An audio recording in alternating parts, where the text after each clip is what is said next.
premier partners and works with us and various clients, and he's going to talk about the value that his company could add into this process.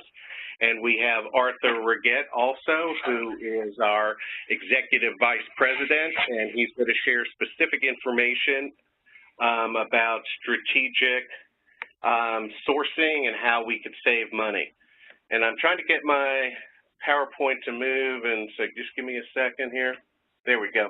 So we've talked about the agenda today. I'll be sharing a little bit of an overview on the Consolidated catalog, and then Kurt will come in and talk about operational excellence.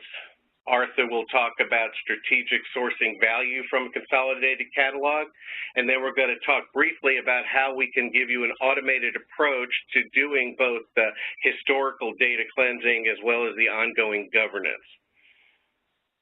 When we look at master data, we try to help our clients in 3 specific areas, and we've developed these areas based on surveys with probably 100 of the top Fortune 500 companies, as well as participating in numerous webinars, seminars, and conferences. And the 3 are, we look to provide real business value with master data management.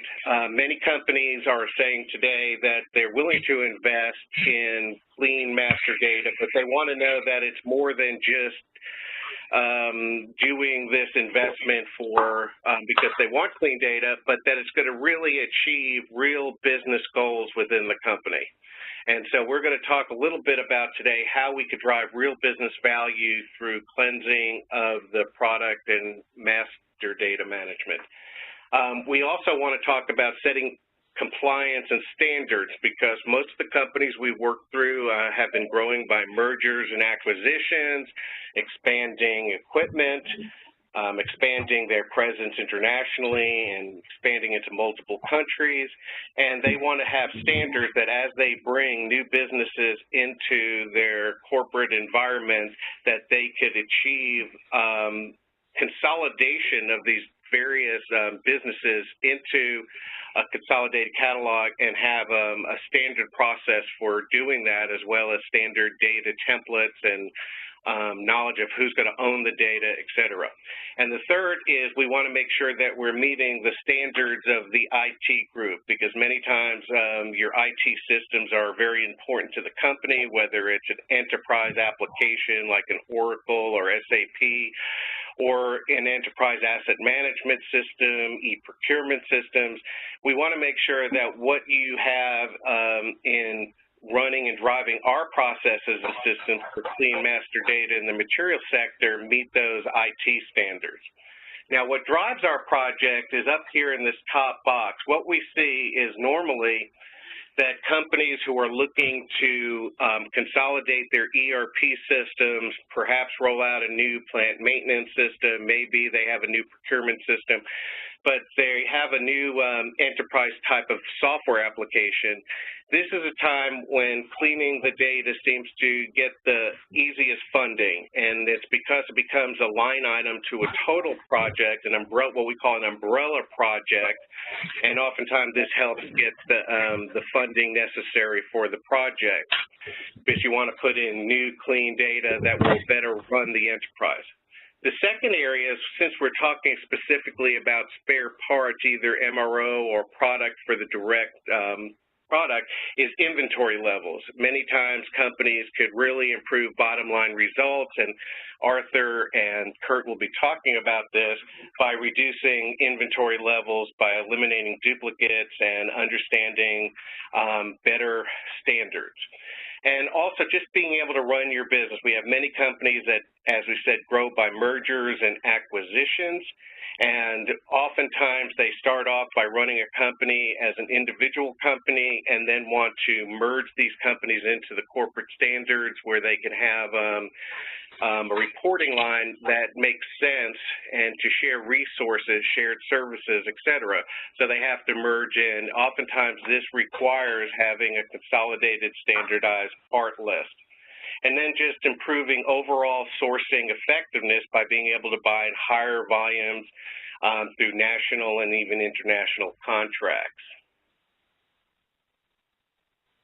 when we talk about dirty data, we're usually talking about the fact that we're talking about unstructured text being inputted without the same standards across different locations, or even people within a location not having standards to use.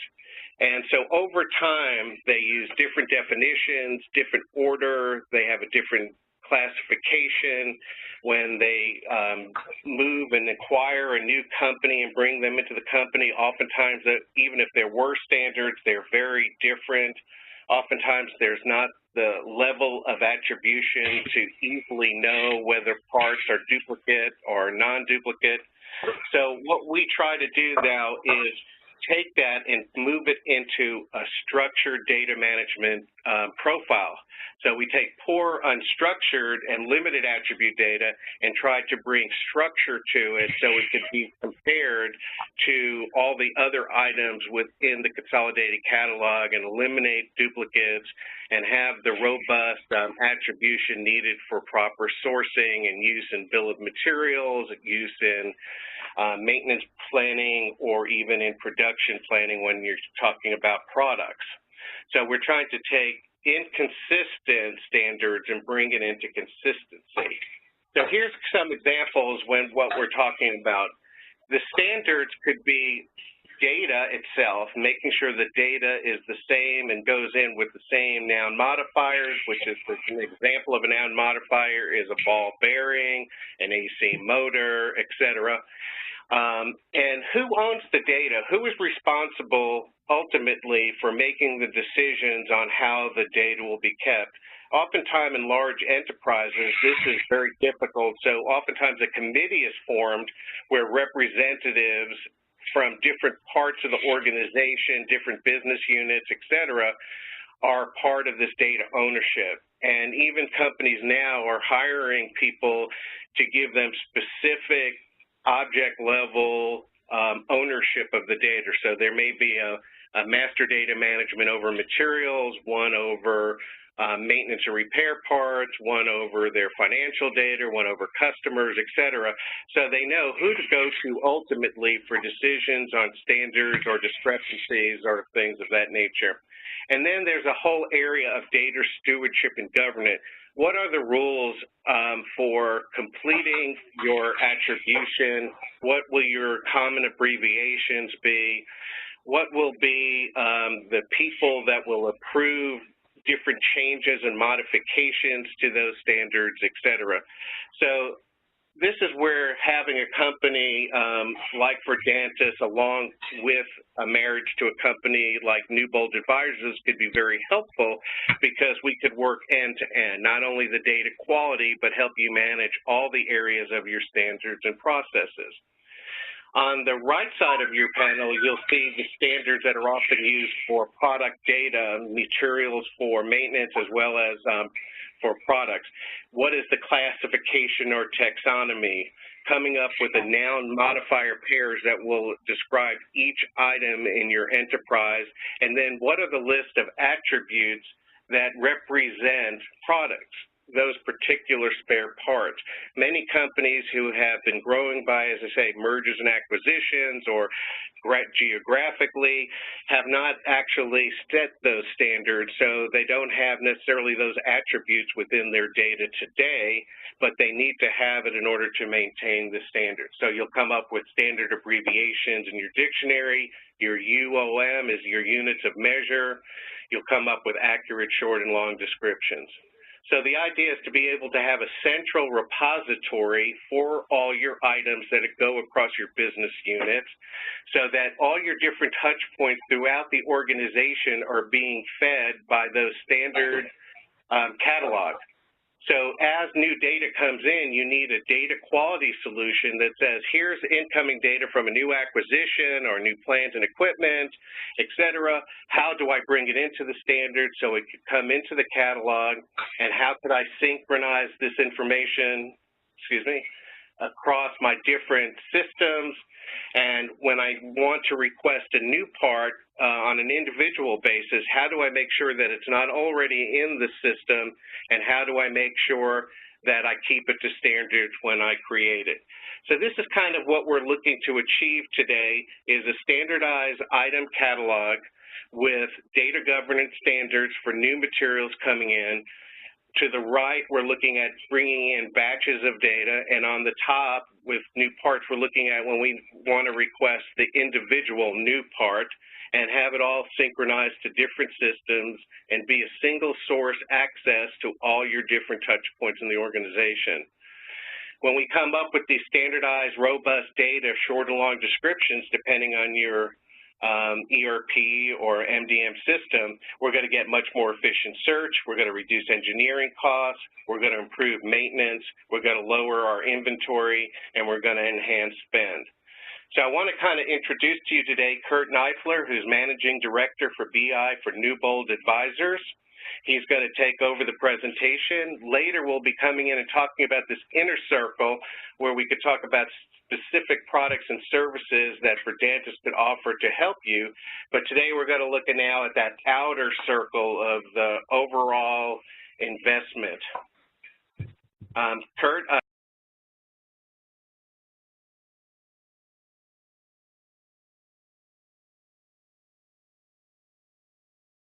Good, thank you. Yes, so thanks, Jay. Covered a lot of great points. Pleasure working with you. Little shameless self-promotion on Newbold Advisors. So we're a private consulting company founded in 2006. Originally founded to go after and help out financial services, banking, and mortgage. We have 450 consultants and growing. I joined the company a couple of years ago. They added me in to help build their data management practice, but also to take us into the market. And oil and gas, including manufacturing, is one of them. I have 30 years BI experience. I've been doing master data projects for 15 years, and I used to run a global division of a large consulting company of 1,000 consultants. So I've been involved in the unique position of many, many projects, many types of industries, many locations over the years, large and small. So while the Newbold practice is new, we staff it with a lot of consultants that have very good expertise in this space. I'll talk about that in a minute.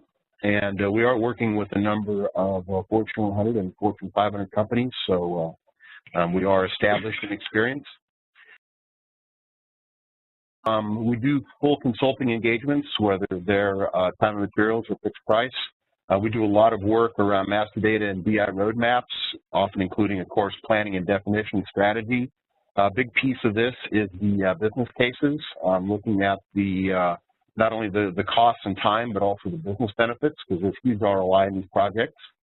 We also support design and develop, not only the actual frameworks, the technical frameworks, but also establishing governance and stewardship, and we even offering data cleansing and attribution out and insourcing in those cases where there are like internal parts or products that may not have external maps available for them. And we also offer a specific service called Radar, which is a health analysis that can be used before you start projects or M&A activity. And of course, as I mentioned, we have highly experienced consultants available across, BI, DW, integration, master data, data quality management, et cetera. So talking about our depth in this, so the last couple of projects at the bottom there are ones that are being done currently with Newbold. But as I mentioned, our consultants have great experience in the oil and gas and manufacturing space. So I'll let you read through this. You can see we've done a lot of roadmaps and implementation, lots of different technologies, and of course, it's all tied into BI and enterprise information management work. There are many other projects that aren't listed here in retail and financial services and education and other industries. So we're proud of the experience that we bring to the table in this space. And you can see this goes back to 2000, and actually the first project was back in 1999. So I want to give a little bit of context for all of this. So the way I look at it is there's the cycle of competitive advantage where you plan, act, measure, and analyze, and actually what you're improving are your company's business processes. So the faster and more agile you are in this process, the more competitive you can be. And you see a lot of companies, these days running through this, business process management is growing, information is growing, You know, there's a lot more awareness of iterative and agile processes these days. But to improve this, you've got to have good information. So that's the insight. So specifically, the measure, analyze, and plan steps all require good information for analysis. And of course, you've also got to have good information to act within your systems. So garbage in, garbage out applies, right? Your insight will never be better than your information quality. So there's a pyramid to this. Of course, you've got to have your business processes and there are systems to execute those, but it's really moving into the master data, which is the transactional context, right? So the context for your transactions are things like your customers, your products, your suppliers, your locations, et cetera. And once you've got that in place, now you can build on the emerging, data scientists, which is a fancy word for the people that are effective using tools and doing analysis, and really moving into that area where you have true performance indicators and feedback on your processes, so you can manage execution well, and you can also identify opportunities for improvement. And that, that management by exception is really what gets you to the wisdom and competitive advantage. So kind of been around the space for a while and have kind of watched some things mature. So kind of what we've seen, oil and gas, in the 1990s or so, they've often went after their first ERP implementation. Shortly after that, those products were relatively immature. There was a lot of gaps in functionality. So you started seeing an explosion of custom applications in the late 1990s. And of course, around that time period, early 2000s, web and portal became a big deal, and that just added fuel to the fire of the number of explosions in the number of applications.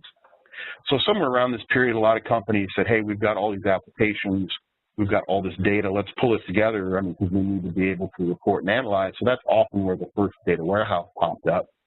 But often what they analyzed there was, it just showed them how bad their data was very, very quickly. So like, well, we've got to start getting a handle on this. So, around that time, enterprise application kind of popped up, and they tried to integrate the data together better, and that didn't really solve the problem either. And also they realized, hey, we've got so many applications out there, we need to rationalize this. So a lot of companies now are starting on kind of their second iteration of consolidation or ERP implementations or upgrades.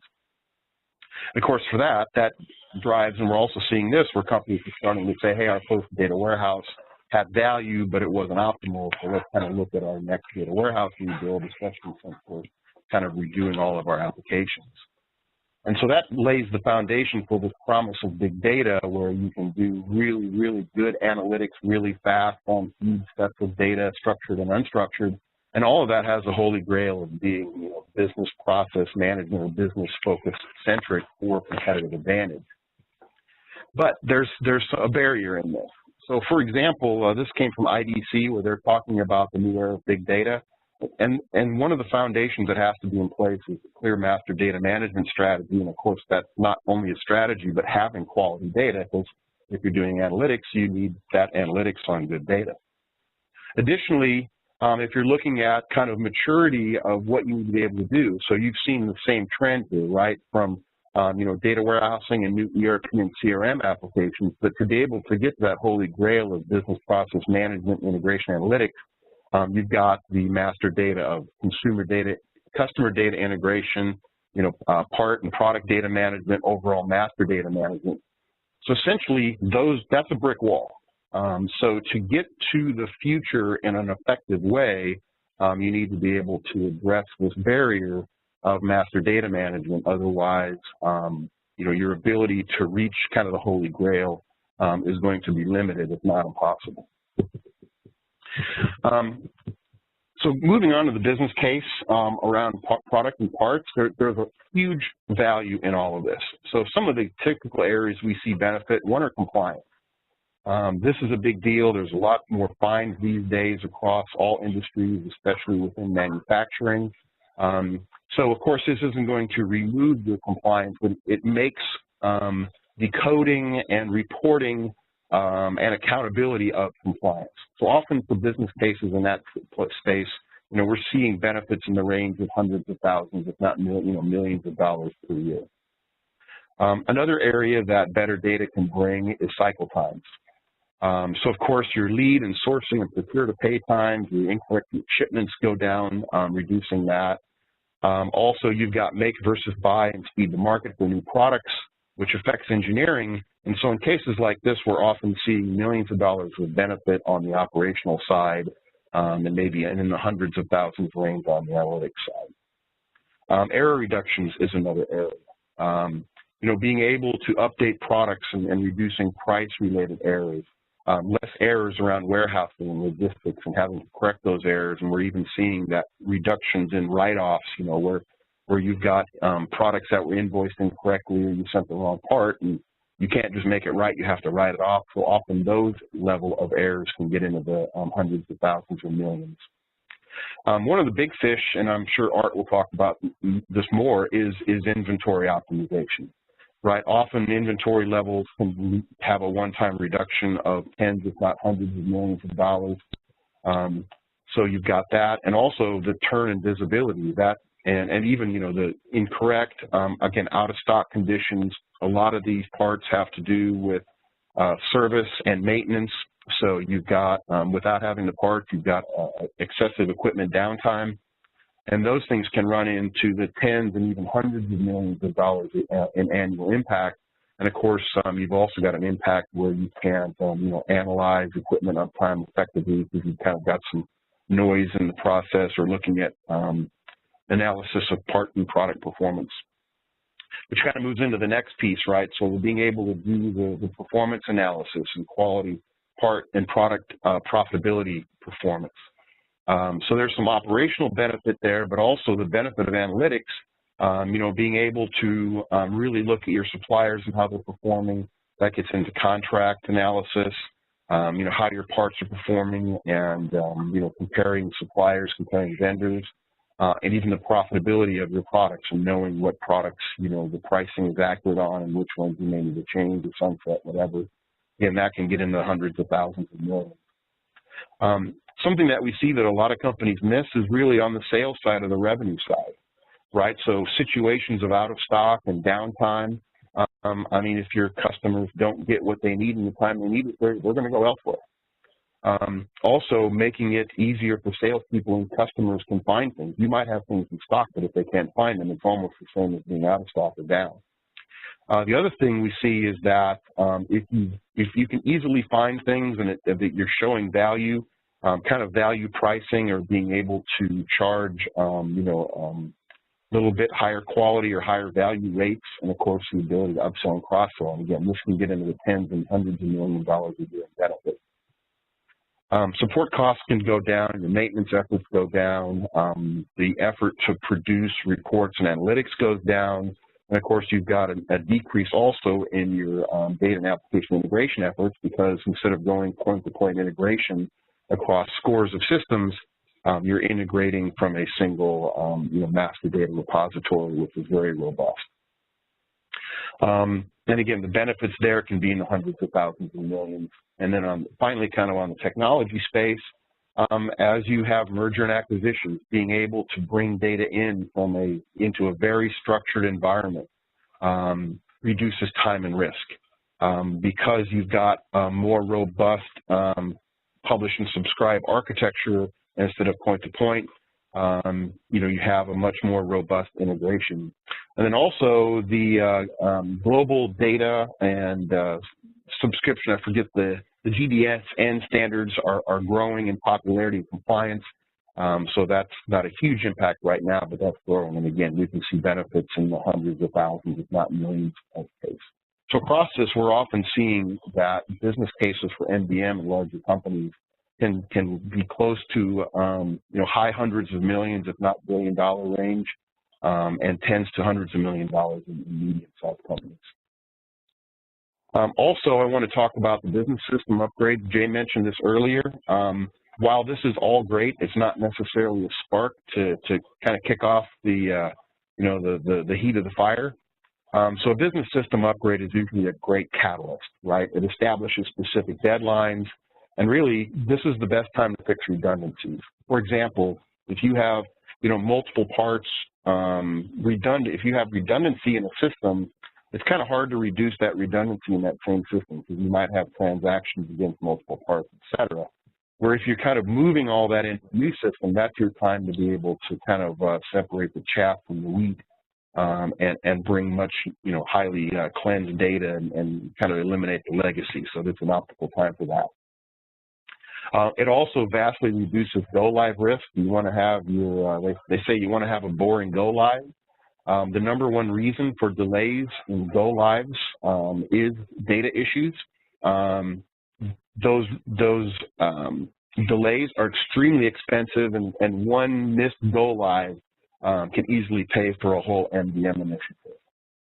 And of course, having great data in that new system optimizes value. And also, if you've got good data, the enterprise can see you're focused on high-quality data.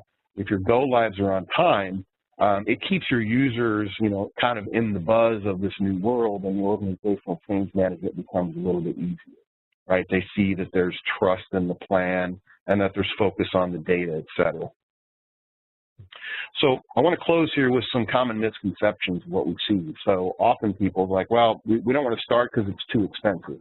Actually, the ROI is huge. We've seen clients actually take funding from other budgets to apply to MDM once they realize the value. Your competitors are moving forward, so not doing something puts you in a competitive disadvantage. And right now, you've got the most expensive solution you have, which is your status quo. So moving forward is actually cheaper than what you're doing today. The other thing we see is that companies think, hey, this is simple and we're smart guys, so we're going to do it in-house. Well, no question you're smart, but this is a complex landscape with lots of moving parts. So I call it the minefield. So having somebody to help you navigate that minefield keeps you from getting a leg blown off here and there. Later on, I'll talk about being iterative, so you don't necessarily need somebody along the whole way, but certainly to get started. Another common thing we see is that, hey, our ERP system integrator is going to take care of this. And how I respond to that is, the system integrators, would you have a data management company implement your ERP system? It's just as unrealistic to think that your ERP system integrator is going to establish data management.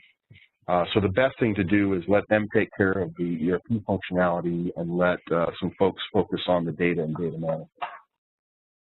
Another misconception is this is an IT project, and it's really a journey, and it's a partnership between business and IT that you want to integrate. There's lots of integration work that needs to be done. And going back to having some help, you don't need to help the whole life cycle. Often once you get through the first couple of integrations and have your business case and framework, you can bring it in-house and kind of run it yourself.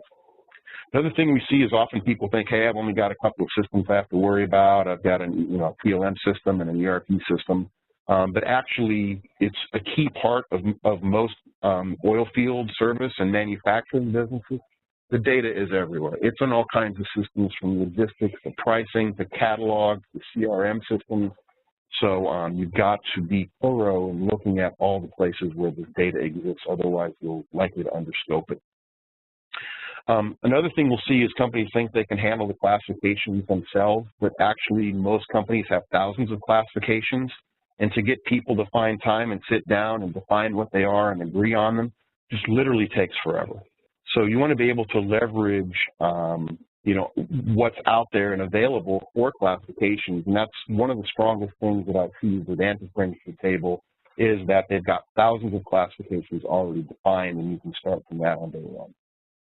Another misconception is that companies can clean the data themselves. Our experience is that a typical person working really hard full-time can only address the data on about 60 parts per day. That means if you've got 1 million items to cleanse, it's going to take you 16,000 days. It's just unrealistic. So you want to be able to leverage any sort of data cleansing acceleration. And again, this goes back to the value of Verdantis. And along with that, thinking that the data cleansing is not going to take very long, because of the long cycle time for this, often it's better to start these initiatives before you even start your ERP implementation,